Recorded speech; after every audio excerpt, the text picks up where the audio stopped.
Alors, on va commencer ce service et maintenant on va faire le message. Et je suis revenu en France il y a à peu près 3 mois de ça.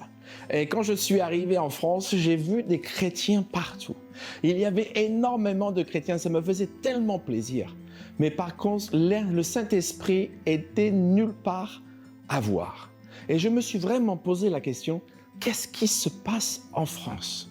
Où nous avons des chrétiens, nous sommes un pays chrétien, de base chrétienne, il y a des chrétiens partout, mais quelque part, cette connexion spirituelle, on l'a perdue au fil des années. Alors, je me suis posé la question, comment ça se fait ? Et je pense que c'est vraiment au cours des années où la France a promu un pays, une laïcité, où il est mieux de rien croire et on n'a pas le droit de faire voir à quoi ce que l'on croit. Alors, je me suis dit, comme premier message, qu'est-ce que j'aimerais partager ? Qu'est-ce que j'aimerais partager à ceux qui vont me regarder en ligne en messages qui puissent les impacter, en messages qui peuvent leur donner quelque chose d'autre ? Et la réponse est comment marcher, de mieux marcher avec le Saint-Esprit. 6 points à comment mieux marcher avec le Saint-Esprit.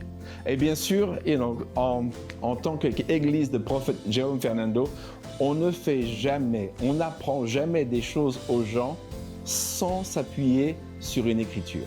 On va avoir 2 Corinthiens 13. Donc lisez avec moi. Ça, c'est la fin d'une lettre que Paul écrit aux Corinthiens. Et la fin en disant ça, c'est ce que vous avez pour sûr avec vous quand vous acceptez Jésus-Christ. La première chose que vous avez toujours avec vous, que la grâce du Seigneur Jésus-Christ.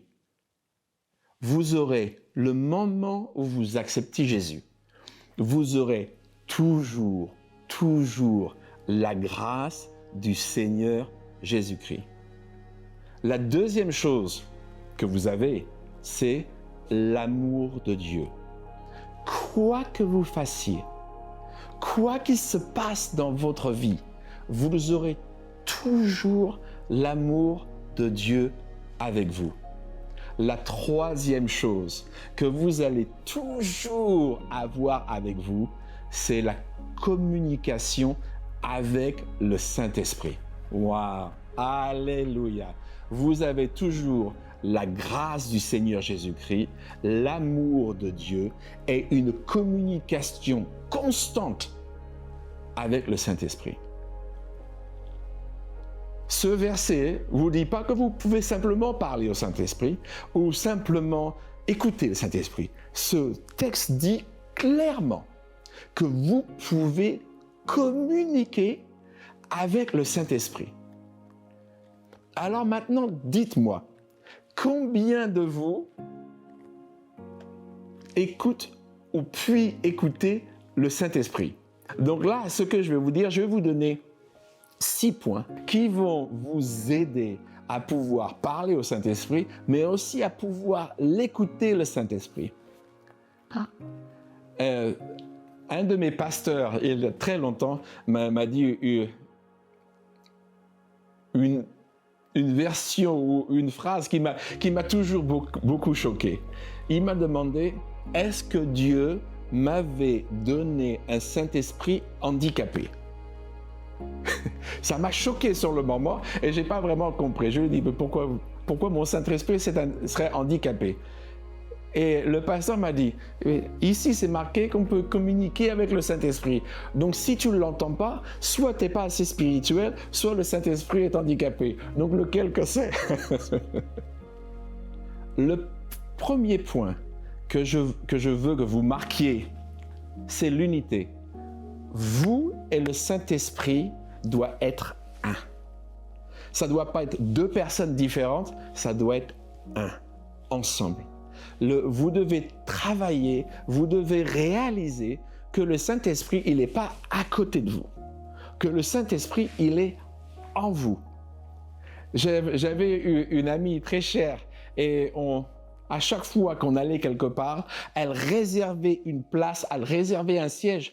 Elle mettait même un couvert à la fin de la table pour le Saint-Esprit.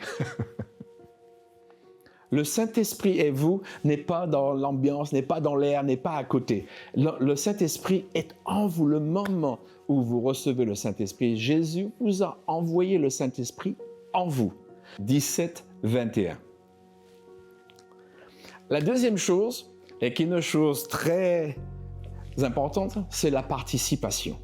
Si vous voulez vous reconnecter avec le Saint-Esprit, et je suis sûr que tous ici, vous voulez que le Saint-Esprit soit en vous tous les jours dans ce que vous faites. À recevoir les conseils du Saint-Esprit, pouvoir bouger avec le Saint-Esprit. Il faut être sûr de l'inclure dans votre vie. Faites une action consciente que vous faites quelque chose avec le Saint-Esprit dans votre vie de tous les jours. Faites-le participer quand vous conduisez pour qu'il vous protège. Avant que vous tourniez la clé de contact, demandez au Saint-Esprit, ensemble, nous allons conduire ce véhicule d'ici à la maison. Comme ça, il participe à l'intérieur. Quand vous ouvrez une compagnie, ouvrez la compagnie avec lui.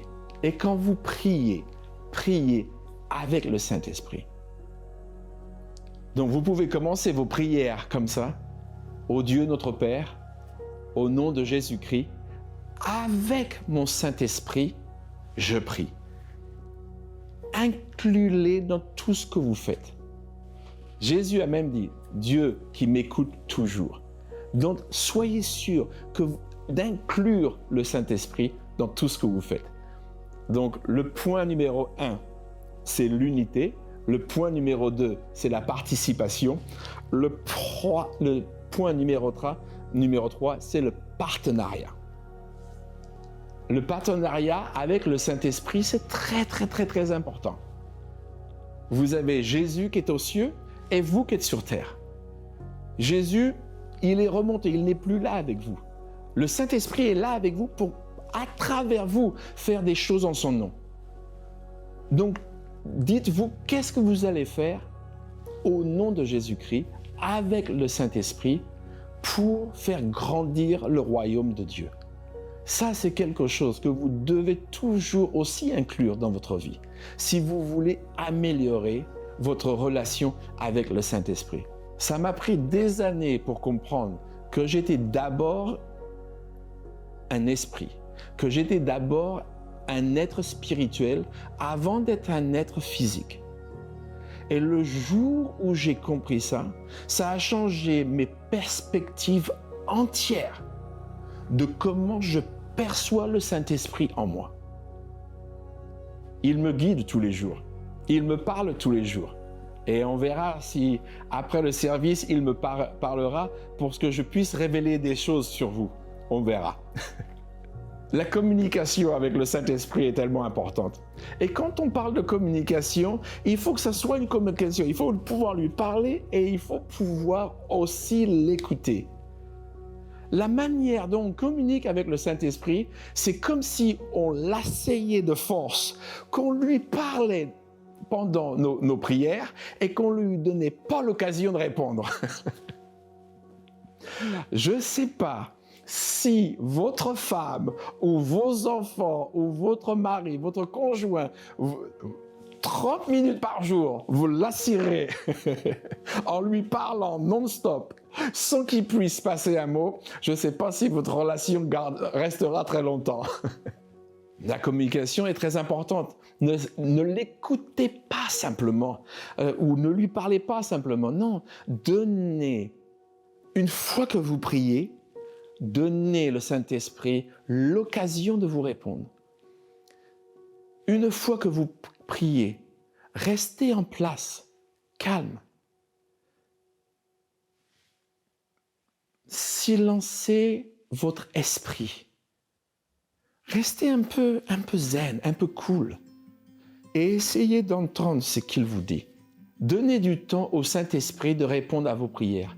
Une fois que vous finissez vos prières, restez calme, tranquille. pour quelques minutes et essayez de voir, d'entendre ce que le Saint-Esprit vous répond. Si sur ces 6 points, vous vous rappelez simplement de ce point-là, qui est la communication avec le Saint-Esprit, ça vous changera votre communication, votre relation entière avec votre Saint-Esprit. A simple step to change your life. Quelque chose de facile que vous pouvez faire tous les jours qui vous changera votre vie. Maintenant, le point numéro 5.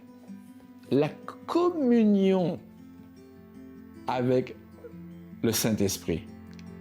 La communion, c'est être en harmonie avec le Saint-Esprit. C'est faire tous les points qu'on a dit avant. C'est être en communication avec lui, c'est l'inclure dans tout ce que l'on fait, faire des choses aussi pour lui. Finalement, le transport. Le transport, ce dernier point, est un point qui est en fin de compte le résultat d'avoir une super communication avec le Saint-Esprit. Quand vous travaillez pour générer cette communication avec le Saint-Esprit, ce que vous allez faire, c'est que vous allez améliorer votre vie en général. Le Saint-Esprit va vous emmener à des niveaux différents. Vous allez avoir de meilleurs niveaux au travail, vous allez avoir de meilleurs niveaux financiers, vous allez avoir de meilleurs niveaux dans votre vie personnelle. La chrétienté n'est pas une foi morte, où on a juste un texte à lire et il n'y a rien qui se passe. Non, la chrétienté est une foi active, avec des pouvoirs, où on soigne les gens qui sont malades, où on prophétie sur leur vie, où on les reguide dans leur vie pour leur donner une meilleure vie. Parce que c'est ce que Jésus nous a dit. Donc, j'espère que ces 6 points vous ont beaucoup aidé et qu'ils vont changer votre vie dès maintenant. Je suis sûr que si vous appliquez ces 6 points dans votre vie tous les jours et que vous le faites pendant 1 mois, la prochaine fois qu'on fera un service ici, vous reviendrez avec des témoignages parce qu'il y aura sûrement quelque chose qui aurait changé dans votre vie. Alors, je vous répète les 6 points. Le premier point, c'est l'unité, fellowship, avec le Saint-Esprit. Le deuxième point, c'est la participation avec le Saint-Esprit. Le troisième point, c'est le partenariat avec le Saint-Esprit. Le quatrième point, et peut-être le plus important, la communication avec le Saint-Esprit. Le cinquième, c'est la communion. Et le sixième, c'est le transport d'un niveau à un autre. Je prie pour vous que ce mois à venir soit un mois de transformation, que vous soyez plus proche du Saint-Esprit. Et je prie au nom de Jésus-Christ. Amen. See you next month.